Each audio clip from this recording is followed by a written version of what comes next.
Welcome to Dateline Health. This is Fred Lippman coming to you from the Alan B. Levan Innovation Center, which is a combined element of, should I say, a group of thoughts that came from the Broward County Commission and Nova Southeastern University.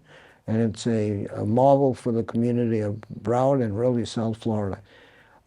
We have a very special broadcast in two ways. Firstly, let me tell you that I've always had a program with the Humane Society of Broward County. I think we've been doing one every year now for nearly 25 years. And the reason I do it is because people say, well, this is a healthcare show. Well, it is healthcare.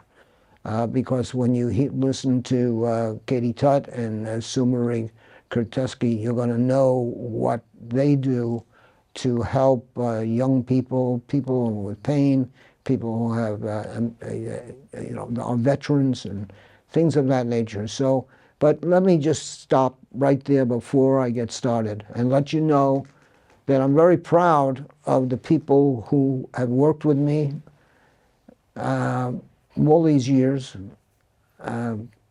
especially Rita Silverman, who is my executive director, and I always call her Rita Benita, because this is our 600th show. And that's a long time, but God has done well with me, and I'm very pleased. And I would say to you, I thank you as an audience for turning in every week or every other week. We most appreciate it. But we try to be helpful to you, the community at large. So today, let's get talking about the Humane Society of Broward County, which you know is sitting right there near the railroad tracks. And I'm going to tell you, you can give them the address. And we have Katie Tutt, who's got an MS, I'm glad to see, and she's the program manager. And we have SueMarie Kuretski, and I have, and your wonderful dog, Sadie. Now, she's the star of the show. She is. Now, with all due respect to both of you, she's the star of the show. Katie, you're the program manager? I am. And let the people out there know what goes on at the Humane Society of Broward County relative to this issue. Of course, of course. So our animal-assisted therapy program has been around for over 20 years, and we are out in the community. So we have our phenomenal volunteers, and they're amazing animals that are evaluated to make sure that they meet the standards needed to participate in animal-assisted therapy. So what that really entails is we're utilizing the human-animal bond, going out into the community, and bringing joy to people, especially people that need it. So you'll find us in, different senior facilities. You'll find us in hospitals. We're at schools a lot as well, just especially around, you can imagine, exam time. Kids get very stressed out. So we like to go out and just bring some joy and happiness. And, obviously we're kind of capitalizing on the biological component animals bring to us, that they make us happy. So we utilize that in order to bring joy and make people happy. Especially you see in the senior communities, a lot of them can't have animals. So we're able to bring our animals to them and, bring them joy. I'm going to get back to that last statement in just a minute, but I'm going to talk to SueMarie. Go right ahead, Sue. Well, Sadie and I love everything that we do. I get so much personal joy and fulfillment from everything that we get involved in. She works in nursing homes. We go to libraries. We go to schools. We come here to NSU quite often to do stress relief for kids, especially during finals and midterms. And Sadie gets so excited. The minute I put this vest on her, she's like ready to go. She says, oh, yay, we're going to visit people. And she just loves bringing joy and excitement and happiness to people. And again, like I said, we've been doing the show with the Humane Society for at least 20, 25 years. Mm-hmm. The issue of dealing with certain maladies. But now, for example, we've, as a community, not only as a nation, but as mankind, womankind, have recognized that stress, mental illness creates a lot of problems. And I'd like you to talk a bit about that. So either one of you. Well, one of the things that actually Sadie and I do, and my past therapy dog and I do a lot, is working with children with reading. And it's one of my, it's just one of the things that I have the most compassion and passion for doing. It's been really interesting. I've worked with a couple of kids who are really reticent about reading in front of the class or reading aloud or just reading in general. They just don't feel they do very well. So when I go into a library, and I do quite a few library programs, where we go into a library and we sit down with children, and sometimes it's with a group, sometimes it's just one-on-one, but you sit down on the floor with the child and they start reading, and you're kind of in the background, and they're looking at this dog and they're petting the dog, and you just tell them, she loves to hear you read. And if they make a mistake and they look at you all nervous, and you go, she doesn't care, and they get more and more comfortable. So one of my children that came to me for years, he would not read aloud in the classroom. He started a very young child when he was in kindergarten. He continued to read to Sadie. Every month he came to the library and read to Sadie for up until 5th grade.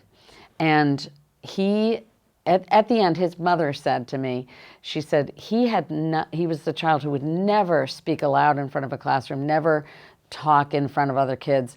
And she said the more he read to Sadie or Jackie, the more comfortable he became at being able to read aloud in front of others. And he actually did pretty good. And right near the end, when he was in 5th grade, he was running to be class president.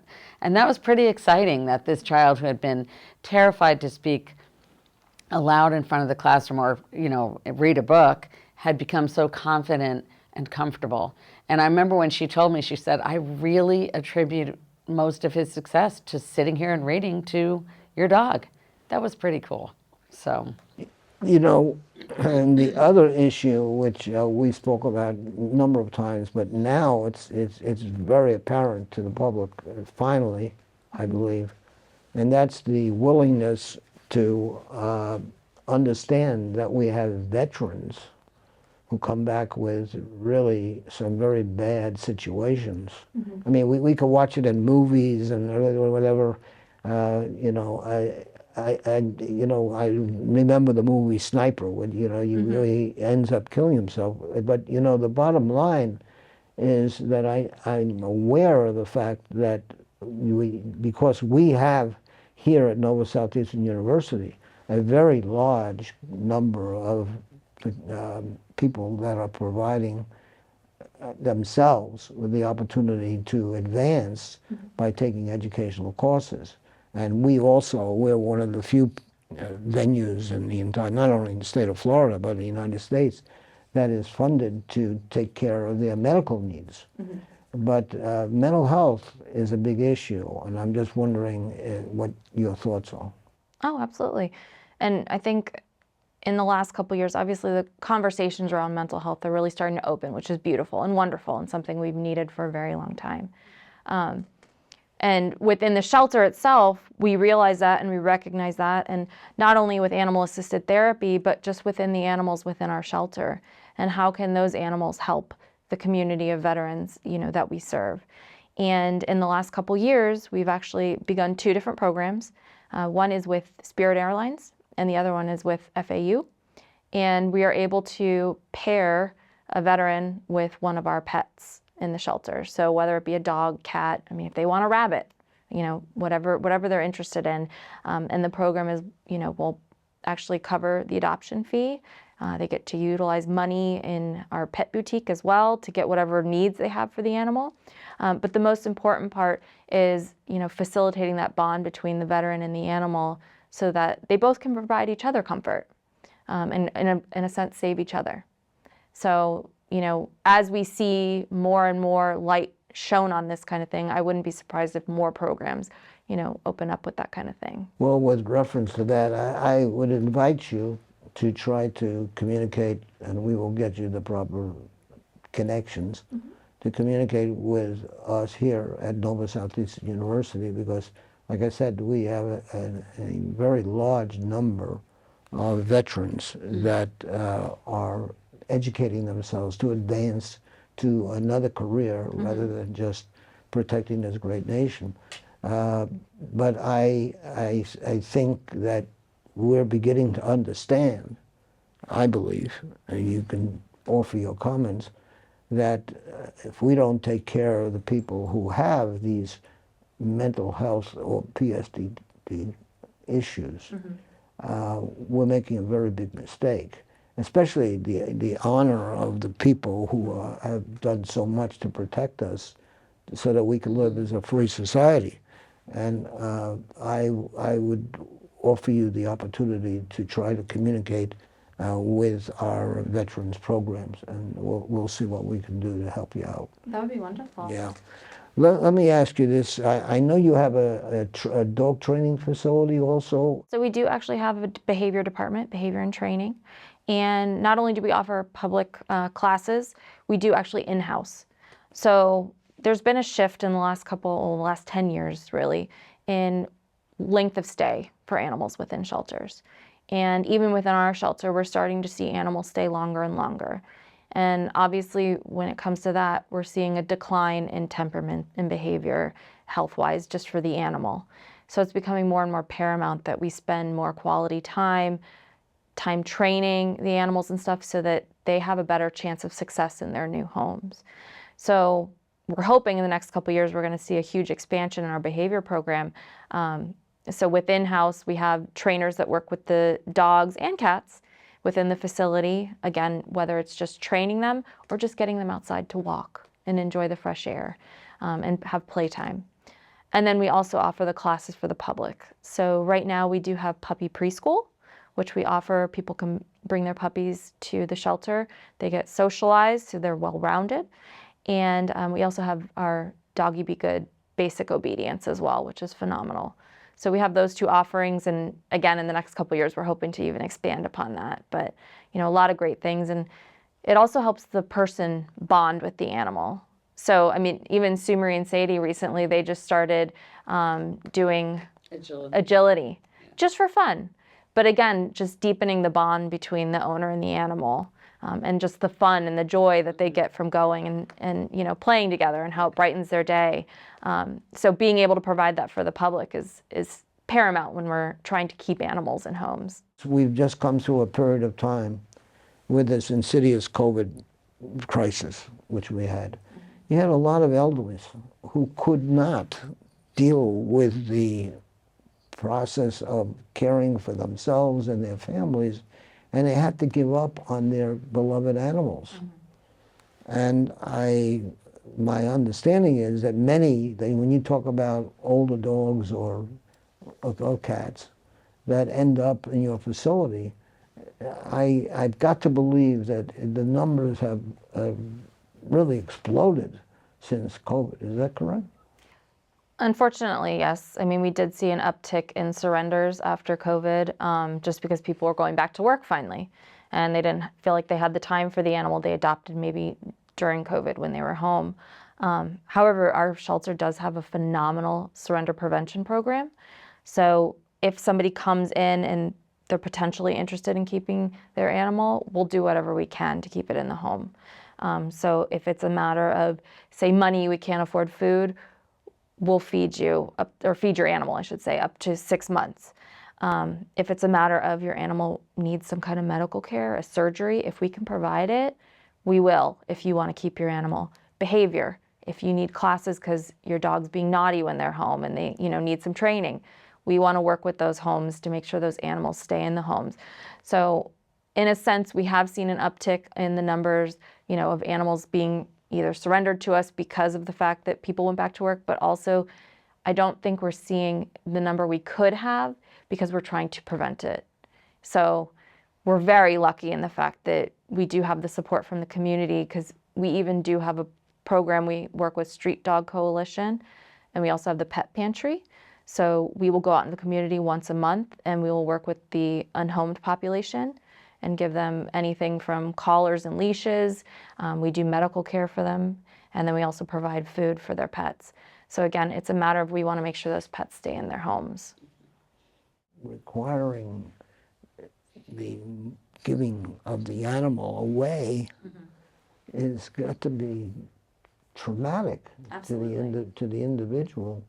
And I really think it's a wonderful thing for you, for the Humane Society of Broward to do what they do. I mean, it's a special thing, folks. I'm telling you, the Humane Society of Broward County is a very special place. It's not just a place where people pick up dogs and bring them in, you know, the old way, you know, catch a dog and put them into it's different. And if you really want to see what goes on, give me the address, So it's at 2070 Griffin Road in Fort Lauderdale. which is just before the railroad track, Exactly, right on the corner of Griffin and Anglers. right there. And you're welcome to come by. Absolutely. I mean, you know, you're welcome to come by. Is that how you found it? No. Well, my other dog, I had gone through like a beginning dog program and like a training program, which, like you said, definitely bonds you with your dog. And when I went through that program, the teacher at that point said, you need to put her in therapy work. So with her, she's actually an alumni from the Humane Society of Broward County. I got her when she was 2 months old. She was born there. And she was fostered by a family who took care of her and loved her. And she had some brothers too. And I was just the lucky one to get this little girl. But yeah, it's an amazing organization. I can't say enough about it, really.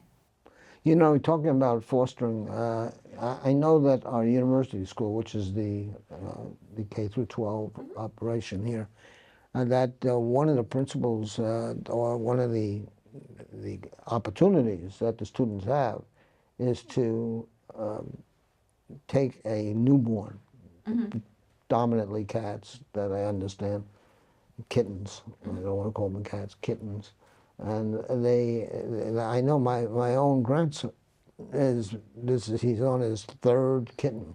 Oh, wow. So I think it does something not only for the kitten, but I also think it does something for the child. Sure. I mean, there is and maybe it's not oversimplistic. I think it's much more. I think it's an opportunity to recognize that a living thing, otherwise known as a puppy or a kitten, needs help, and you develop that nature. It's not an instinct. It's an earned nature to take care of the kitten or the puppy. Sure. Is that true? Absolutely. Yeah, we have a lot of different programs for teens to earn service hours for schools or just even better themselves in the community. But the fostering is one of them. We do have a lot of teens that do foster, and maybe initially it's to earn hours, but then they realize how much they love being able to help the shelter and the animals. I think we have over 200 families that foster for us, but especially this time of year, it's kitten season. I know last month we had over 200 cats in foster just because of the amount of kittens we had, which was crazy. But it is a beautiful program. Like you're saying, they get a lot more out of it than maybe they even anticipate. Just, you know, not only the bond with the animal, but they begin to understand, you know, the value of life, but also what it takes to keep another life alive and the responsibility behind that and everything. So it's an interesting program. It's wonderful. Well, one of the things that I observed, and you can back me up on this if you can, is that it takes the child, and the child, now I'll talk about my own grandchild, it provides them with an opportunity to show kindness. It teaches them to be gentle and to think about the dog as well. I've gone into different schools and classrooms sometimes, and the kids are like, and then you say to them, well, I need you to lower your voices a little bit. You're all being very loud, and it can be upsetting for the dogs. And the kids will be like, oh, shh, because it teaches them to be empathetic towards somebody else's feelings. It really helps. Katie, I understand there's a new issue relative to dealing with dementia through the Humane Society of Broward. You want to give us a quick rundown? Oh, absolutely. So, I mean, as everyone knows, kind of, you either know someone in your family has dementia. You know, it's unfortunately an epidemic in the world. There's 55 million people worldwide that have dementia. 10 million every year are diagnosed. And, you know, it's an issue that maybe doesn't get as much attention. But I started to think about how could we help people in the community with dementia utilizing our animals. So what we're going to be starting to do is people in the community or their caregivers can reach out to me, and we'll be having the client with dementia and their caregiver come into the shelter, and they will be able to enjoy time in our community cat rooms, petting the kitty cats, you know, again, just to bring them joy. A lot of times we've seen just through research that interactions with an animal for somebody that is suffering with dementia does actually help with alleviating some of their confusion, memory loss, or even the agitation that some patients do experience. So we're hoping again to kind of utilize that, the beautiful human-animal bond and the joy animals bring us to, you know, help the community. The other thing, I don't want to forget about this, but you know, I know the hard work that the center did relative to Marjorie Stoneman Douglas. And I'd like you to just touch on it, because I think the general public does not really know how involved the Humane Society was in dealing with the children. It was kind of, well, obviously it was a tragedy for the whole community, and it was an all hands on deck call after that. Just in my personal experience, my dog Daisy, who's now a retired therapy dog, but we were actually working in our education department. So we did a lot with going into schools and teaching children. And my predecessor knew that Daisy did phenomenally with kids and did well in schools. So we got called into the program. But I mean, we did everything with, you know, going to memorials or funerals for the students and, you know, really supporting the families. But also our animals were part of kind of the efforts afterwards, where we had teams there every single day for the remainder of the school year and then into the next school year just to work with the students. Or, you know, in my case, we were usually assigned a student to shadow that had been shot. So he was going through some issues with PTSD and stuff. And it would be interesting just to watch, you know, I would allow Daisy to go sit with him at his desk, and I would kind of just hang out in the background and let my dog do its thing. And Daisy would just lay next to him, and I would notice if, you know, a second he would start to tense up, he would bend down, scratch her, and everything settled out. So the dogs really did provide all of the students and staff a really wonderful way to heal, begin the healing process, and open them up in a way that, you know, for example, if they were doing student groups, you know, therapy, some students might not want to talk, but when the dogs came up and sat next to him, somehow the dogs always know who needs it. It's amazing. But they would go sit next to him, and the person was able to open up and share. So the animals, yeah, afterwards, we were very privileged to be allowed to share our animals with them to, again, kind of help the healing process begin. Well, I just thought we really should bring it up before the end of the show. We're down to the last 3 minutes of the show, and I want to make sure that we mentioned it, because I know the work and the willingness of the Humane Society of Broward to get involved with this terrible crisis that we had with Marjorie Stoneman Douglas and the students that were either in the entity as well as the immediate school across the street, which had the K through 12 students, yeah.